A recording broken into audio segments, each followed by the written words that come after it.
हर चुनौती में दो हाथ मैंने किए, आंधियों में जलाए हैं बुझते दिए। आज झकझोरता तेज तूफान है, आज झकझोरता तेज तूफान है, नाव भंवरों की बाहों में मेहमान है। एक तूफान का तेवर दरी तल गई, मौत से ढल गई, मौत से। पूर्व प्रधानमंत्री अटल बिहारी वाजपेयी की सवी जयंती के अवसर पर प्रधानमंत्री नरेंद्र मोदी 25 दिसंबर को मध्य प्रदेश के दौरे पर हैं। यहाँ खजुराहो में कई विकास परियोजनाओं का उद्घाटन और शिलान्यास प्रस्तावित है। केन बेतवा परियोजना के शिलान्यास होने के साथ अटल बिहारी वाजपेयी का सपना साकार होगा। मोदी ने पूर्व प्रधानमंत्री वाजपेयी की सवी जयंती पर एक स्मारक डाक टिकट और सिक्का जारी किया। उन्होंने 1153 अटल ग्राम सुशासन भवनों की आधारशिला भी रखी। ये भवन स्थानीय स्तर पर सुशासन के लिए ग्राम पंचायतों के कार्य और जिम्मेदारियों के व्यवहारिक संचालन में महत्वपूर्ण भूमिका निभाएंगे। प्रधानमंत्री नरेंद्र मोदी के साथ साथ रक्षा मंत्री राजनाथ सिंह, गृह मंत्री अमित शाह, पार्टी प्रमुख जेपी नड्डा और गठबंधन सहयोगियों के नेताओं जैसे अन्य प्रमुख लोग अटल घाट पहुंचे और वाजपेयी को श्रद्धांजलि दी।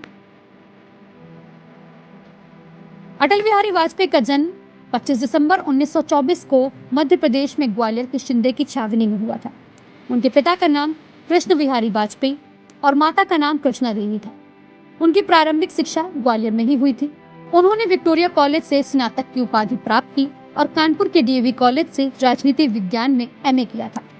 वाजपेयी ने लॉ की पढ़ाई अपने पिता के साथ कानपुर के डीएवी कॉलेज से ही की थी। दोनों ने एक ही शिक्षा में लॉ की डिग्री हासिल की और एक ही साथ हॉस्टल में भी रहे थे। वाजपेयी जब डीएवी कॉलेज आए तब अंग्रेजों के विरुद्ध आंदोलन चरम पर था। 1945 में उन्होंने दाखिला लिया तो उनका हॉस्टल में कमरा संख्या 104 था। अटल बिहारी वाजपेयी प्रारंभिक जीवन में ही राष्ट्रीय स्वयंसेवक संघ के संपर्क में आ गए थे।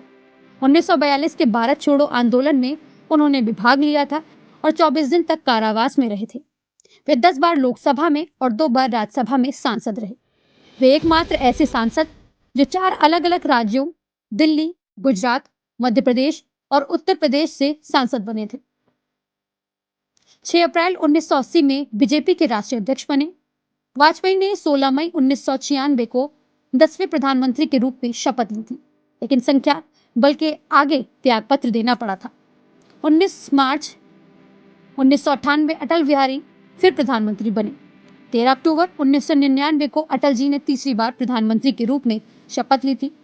1997 में जनता पार्टी सरकार से विदेश मंत्री बने और संयुक्त राष्ट्र संघ के एक सत्र में उन्होंने हिंदी में अपना भाषण भी दिया था। देश में ध्रुवीकरण नहीं होना चाहिए, न सांप्रदायिक आधार पर, न जाति आधार पर, न राजनीति ऐसे दो खेमों में बंटनी चाहिए। सत्ता का खेल तो चलेगा, सरकारें आएंगी जाएंगी, पार्टियां बनेगी बिगड़ेंगी, मगर ये देश रहना चाहिए, इस देश का लोकतंत्र अमर रहना चाहिए। दुनिया को भारत की परमाणु शक्ति का एहसास दिलाने वाले भारत के प्रधानमंत्री अटल बिहारी वाजपेयी ही थे।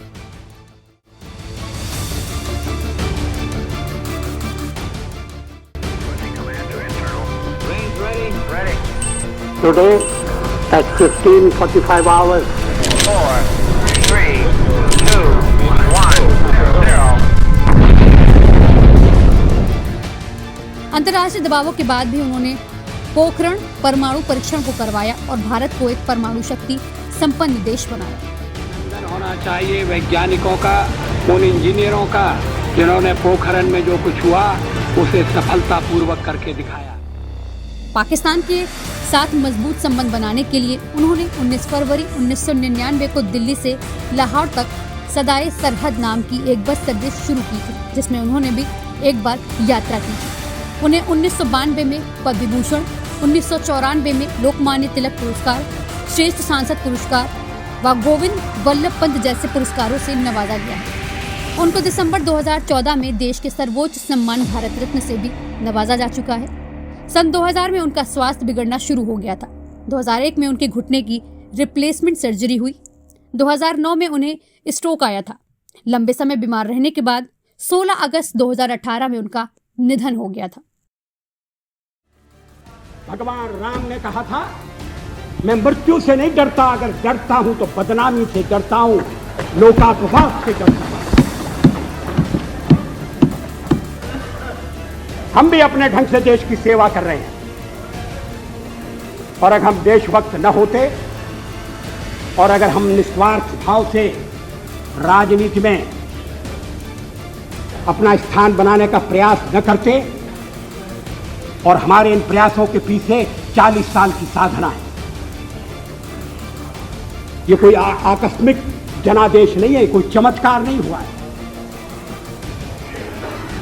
हमने मेहनत की, हम लोगों में गए हैं, हमने संघर्ष किया है। पार्टी 365 दिन चलने वाली पार्टी है। ये कोई चुनाव में कुकुर मुक्के की तरह से खड़ी होने वाली पार्टी नहीं। देश में ध्रुवीकरण नहीं होना चाहिए। पूर्व प्रधानमंत्री अटल बिहारी वाजपेयी के कार्यकाल की महत्वपूर्ण उपलब्धियों में संचार क्रांति, सर्व शिक्षा अभियान, लाहौर बस सेवा, परमाणु परीक्षण, स्वर्णिम चतुर्भुज सड़क परियोजना, निजीकरण, पोटा कानून, संविधान समीक्षा आयोग, जातिवार जनगणना को रद्द करना और चंद्रयान 1 की घोषणा शामिल है। वाजपेयी ने 1999 में दूरसंचार क्षेत्र में क्रांति ला दी थी। उन्होंने बीएसएनएल का एकाधिकार खत्म किया, नई टेलीकॉम नीति लागू की। इससे आम लोगों को सस्ता फोन कॉल करने का मौका मिला। हालांकि राजीव गांधी को दूरसंचार क्रांति का जनक माना जाता है, लेकिन आम लोगों तक इसे पहुंचाने का श्रेय अटल जी को जाता है। वाजपेयी ने 2000 से 2001 में सर्व शिक्षा अभियान शुरू किया। भारत पाकिस्तान के रिश्तों को बेहतर बनाने के लिए 1999 में दिल्ली लाहौर बस सेवा शुरू की थी। उन्होंने मई 1998 में पोखरण में परमाणु परीक्षण किया, या 1974 के बाद भारत का पहला परमाणु परीक्षण था। स्वर्णिम चतुर्भुज सड़क परियोजना से उन्होंने देश को एक सूत्र में पिरोने के लिए सड़कों का जाल बिछाने का अहम फैसला लिया था। इसे स्वर्णिम चतुर्भुज सड़क परियोजना नाम दिया गया था। वाजपेयी ने देश में निजीकरण को बढ़ावा दिया था। 13 दिसंबर 2001 को आतंकवादियों ने भारतीय संसद पर हमला कर दिया था। इस दौरान अटल बिहारी वाजपेयी ही देश के प्रधानमंत्री थे। हमले के बाद वाजपेयी सरकार ने पोटा कानून बनाया। ये बेहद सख्त आतंकवाद निरोधी कानून था, जिसे 1995 के टाडा कानून के मुकाबले बेहद कड़ा माना गया था। संविधान समीक्षा आयोग का गठन भी अटल बिहारी के कार्यकाल में ही हुआ था। 15 अगस्त 2003 को लाल किले से अटल बिहारी वाजपेयी ने चंद्रयान 1 का ऐलान किया। यह भारत का पहला चांद मिशन था। कुल मिलाकर अटल बिहारी वाजपेयी का पूरा जीवन देश और देशवासियों को समर्पित रहा। न्यूज प्लस परिवार पूर्व प्रधानमंत्री अटल बिहारी वाजपेयी को भावपूर्ण श्रद्धा सुमन अर्पित करता है। Arya Pandey, special desk, news plus 24x7।